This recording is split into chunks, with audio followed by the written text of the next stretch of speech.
আসসালামু আলাইকুম অনার্স প্রথম বর্ষ। কেমন আছো তোমরা সবাই? আশা করি ভালো আছো। তোমাদের যাদের 13 আগস্ট রাষ্ট্রবিজ্ঞান বিভাগের রাষ্ট্রচিন্তার ইতিহাস বিষয়ের পরীক্ষাটা আছে, তোমাদের জন্য 99% ফাইনাল শর্ট সাজেশন রেডি করেছি এই ভিডিওতে।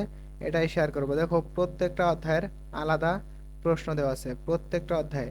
দেখো, রাষ্ট্রচিন্তা বলতে কি বোঝায়। প্রথম অধ্যায়ে রাষ্ট্রচিন্তার প্রধান বৈশিষ্ট্যগুলো ব্যাখ্যা করো।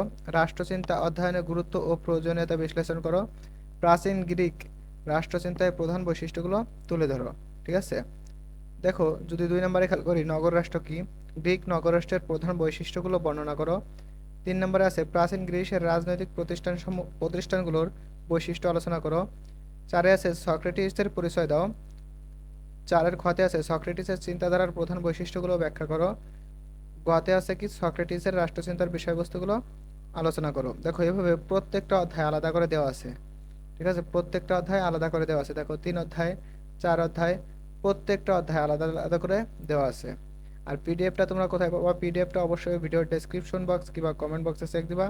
সেখানে তোমরা একটা লিঙ্ক পাবা, সেই লিঙ্কটা থেকে ডাউনলোড করতে পারবা। আশা করি বুঝাইতে পারছি। দেখো, মাত্র 30টা প্রশ্ন দিয়েছে, এখান থেকে তোমাদের আসবে 100% বলা যায়।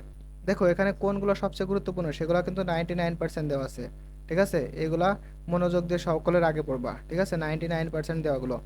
এবং ভিডিওটা যদি তোমাদের একটু উপকারে লাগছে বলে মনে হয়, তাহলে অবশ্যই আমাদের চ্যানেলটা সাবস্ক্রাইব করে রাখবা এবং ফেসবুক থেকে দেখলে অবশ্যই ফলো দিয়ে রাখবা। তো ভালো থাকো তোমরা সবাই। আল্লাহ হাফেজ।